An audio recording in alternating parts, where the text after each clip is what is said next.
Isang mapagpalang araw po sa ating lahat. Ito po si Brian Lisa Mendoza at ito po ang ating daily devotion ngayong araw, January 2, 2025.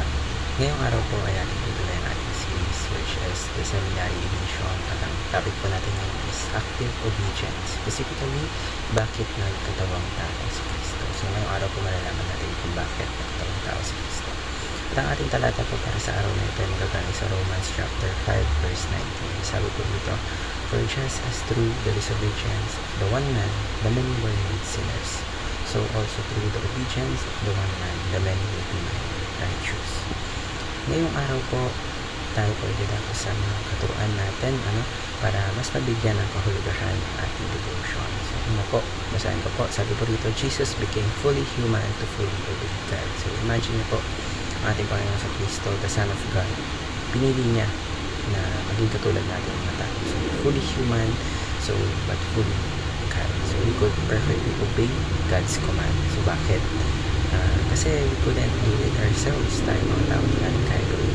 That's why He stepped in it to live the life we couldn't.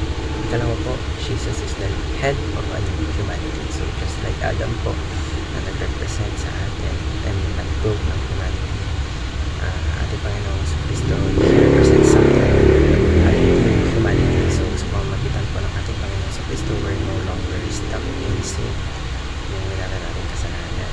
So just like the captain, kumbaga siya yung captain ng winning team and lahat tayo is invited na makisali.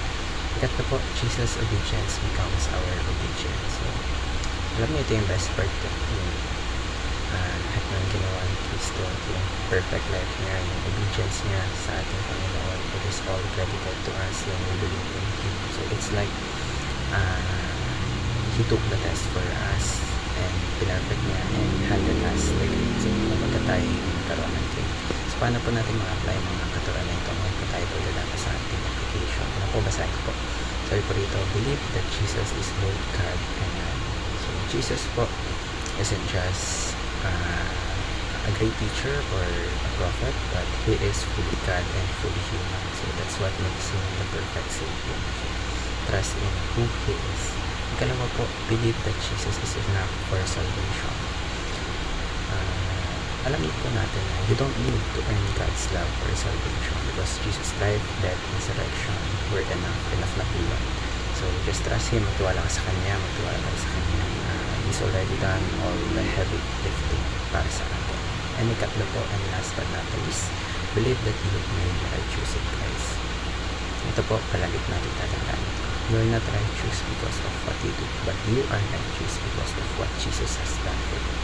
So, when you believe in Him, kapag maniwala ka sa Kanya, ang Diyos na ikita yung Jesus' perfection in you. So, kumbaga nakikita ng Diyos Ama yung ginawa ng ating Panginoon sa Kristo. So, that's freedom right there. So, Jesus became one of us to save us and He did it perfectly.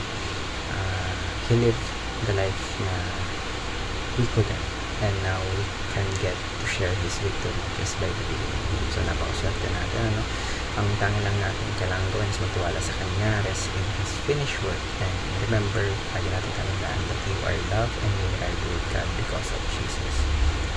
Ganda pong pakinggan, and naway marami po tayong tutunan